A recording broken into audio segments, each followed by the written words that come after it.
правиме на хемиска лабораторија.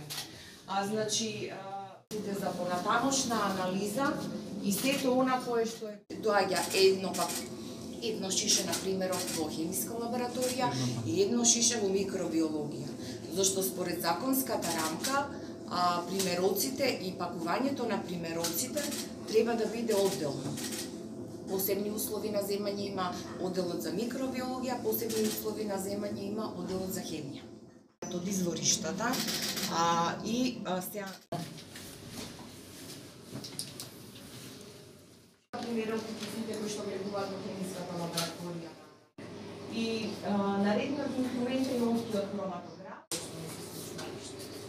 Верувајте, 20 некои вие ми правиме нека приказна, за сето тоа има нека погрешна разлика. Дали да ме кажа? Последните 22 години не се промене. Не се воопшто. Јас би била толку имам работен стаж. Моите колеги лабораторијата сигурно не почнала од мене. Значи, оваа лабораторија постои повеќе од 50 години. Во ниту еден момент статистиката која што била и претходно работена, рачунајте дека може би тогаш биле работени класични постапки кои специализирани на земјата. Сега имате напредок во техника и технологија, тоа не е привика. Овие апаратни се со висока вредност, даваат одлични резултати, но истото го докажуваат што претходно било.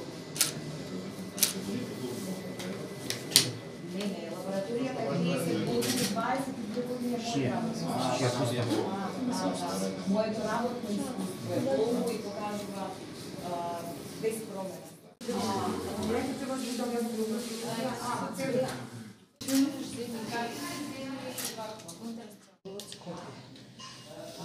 Значи, ова е лабораторија во која што се вршат секојдневни испити. Моментално гледате колешките ги вршат денешните анализи, значи од денешните терени што се земени.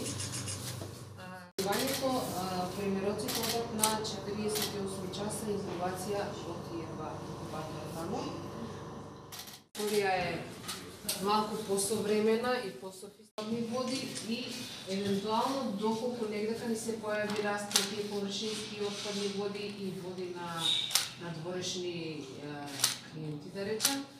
Изхврли 200 грам негативни со 150 грам позитивни бактерии, меѓу неговата пазачина, со тоа што колешката анализите што ќе си ги направи на биохемиски и дава резултат за која бактерија се работи.